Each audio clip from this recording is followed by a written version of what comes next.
May shortcut dun, oh. Oh, balik. Balik. Sa taas na dadaan yung iba, yung mga galing Cavitex, galing sa Expressway Cavitex. Good evening mga paps. So update tayo ngayon dito sa may ginagawang tulay sa may Kawit, Cavite mga paps, dito sa may malapit sa may barangay Gahak, Kawit. So ayan ang sitwasyon ngayon. Nasa time check natin 6:51 na ng gabi. Ganito ka traffic, rush hour.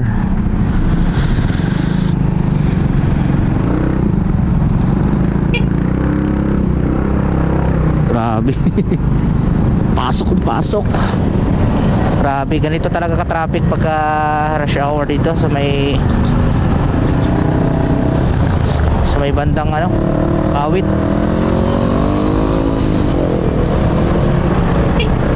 Yan kung nakikita natin mga paps, kay medyo buo na yung yan, ang ganda.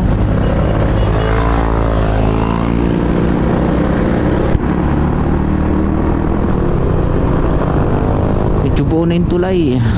Yung tulay naka-ready na yung mga niya,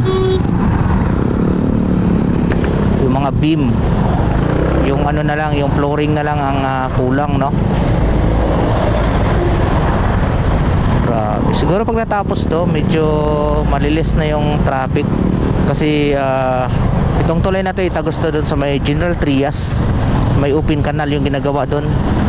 Parang ito yung karugtong doon, yan, singit-singit. Grabe, lalaki ng poste. Sa tingin ko mga kapaps, ito ay mayroong sukat na 4 lanes, no? Tigda 2 linya.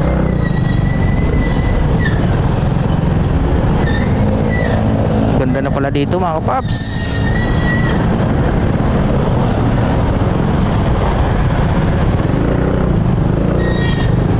Grabe, iba sa kabila dumadaan.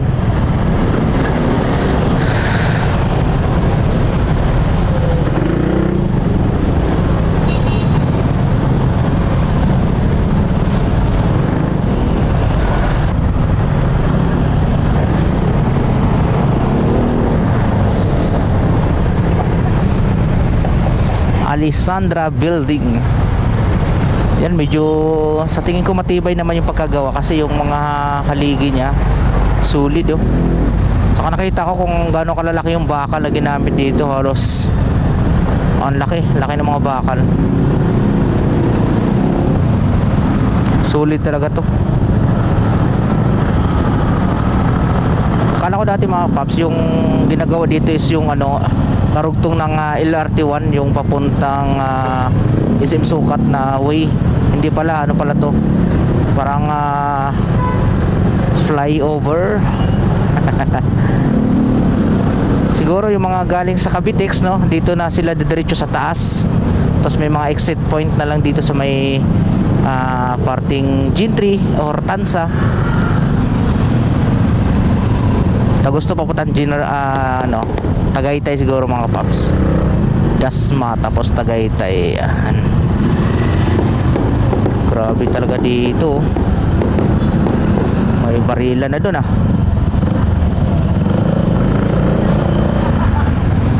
lalaki ng poste. Putol. Hanggang dito na lang pala yun.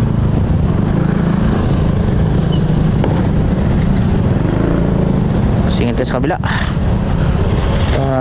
Crowded dito.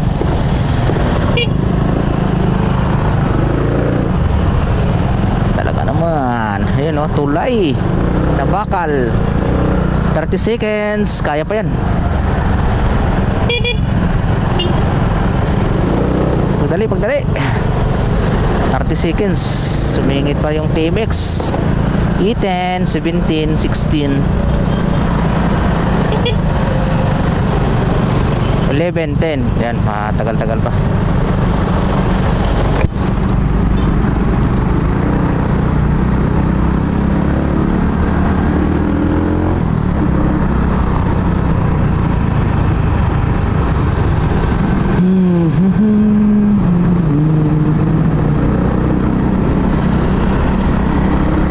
mga paps, medyo maluwag na konti yung daan dito.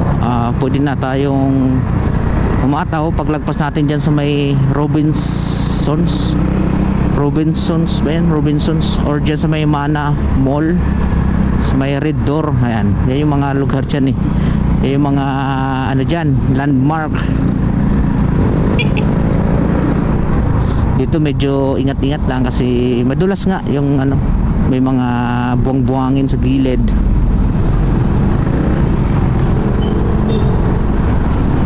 Oy sus, yung bike. Lumagpas yung gulong ng bike. Dito kailangan maingat ka dito, hindi ka magpo-fall brake kasi nga madulas yung buhangin. Gay, ang laki. Ang laki ng truck. Gads. Yan tayo mga paps. So yun na nga mga paps, nandito na tayo sa may Mana. Parang town center, no? Parang mall din siya. Jelly, bilisan mo.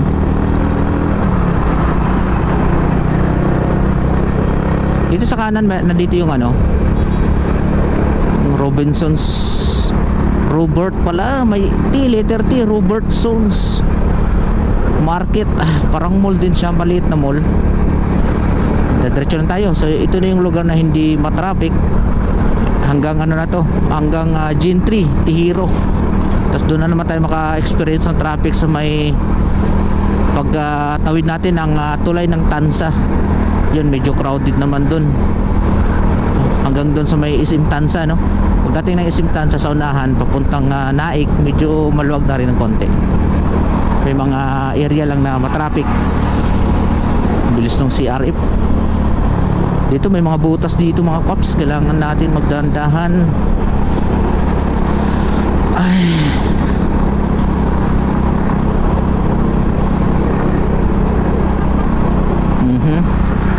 Overtake lang kayo ha.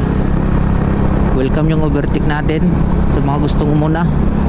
At ako kinakapa ko yung mga butas, pero parang wala na yung mga butas dito. Parang maganda ng asfalto. Dinublihan natin ang asfalto dito mga paps, no? Right, dito na tayo sa may City Hall ng Kawit, dyan sa may overpass. Sa mga nakakaalam, no, dito yung City Hall ng Kawit. At biglang sumingit ang BB Bus. Sa may kaliwa, nandito yung Army Navy, saka Starbucks. Sa kanan naman, nandito yung Jerry's Grill. Sa mga naghahanap ng gustong pag libangan, Jerry's Grill, Starbucks, o ano yung kabila doon.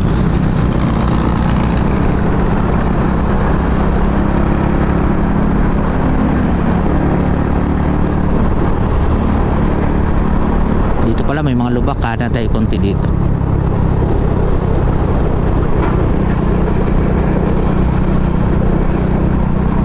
Alright, dito sa may unahan mga paps, andito yung Pure Gold ng Kawit. Tapos sa unahan doon na yung tulay, patawid na tayo ng Gentry.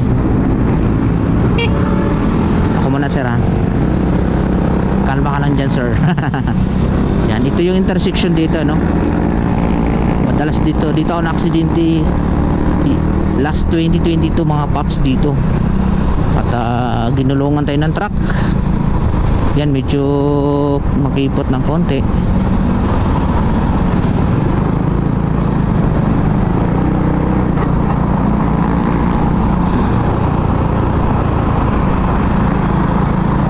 Mukhang may mabagal yung baby bus.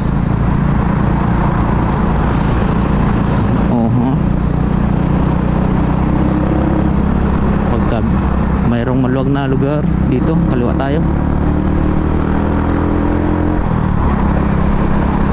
Ito mga paps, ito yung deadly way talaga na sinasabi natin madalas may aksidente dito, kasi nga dito mabibilis yung mga sasakyan dito. Ilang beses ako nakadaan dito na aksidente, motor na sumalpok sa jeep, biglang pumarino yung jeep, salpok.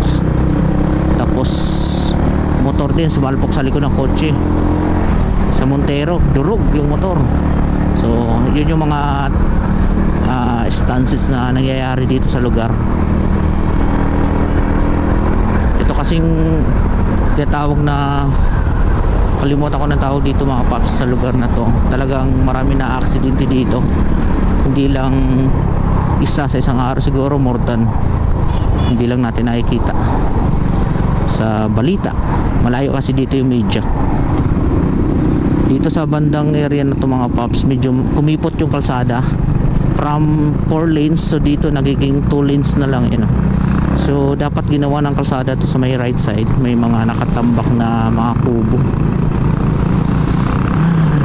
So pagdating doon sa may tapat ng gas station, ano eh, parang yung dalawang linya magsasama na sila doon sa may unahan, naging isang linya na lang, kaya nagkakaroon ng crowded.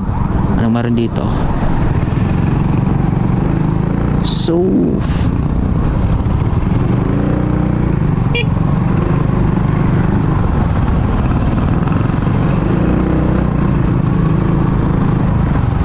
bira lang magka-traffic dito. Dito kami sa may tulay, sa taas ng tulay, yung boundary ng Gentry at Kawit.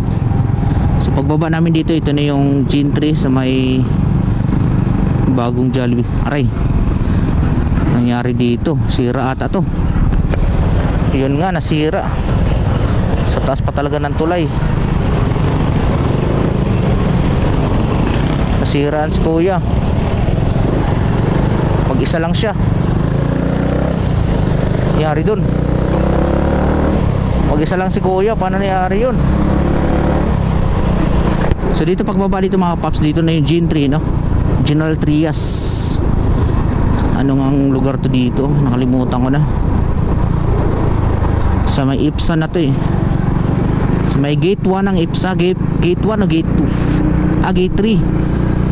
Kasi may dalawa pa tayong gate na madadaanan.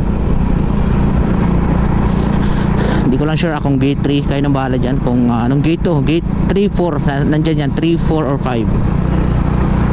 Kasi yung 1 nandun sa may malapit sa Robinson. So dito, ayan, stoplight. Mag-i-stop to lagi dito, mabilis. Yan, naka-green pa. Habol tayo. Uy, dilaw na. Dilaw na. Kulay-pula na. Opya. Pula.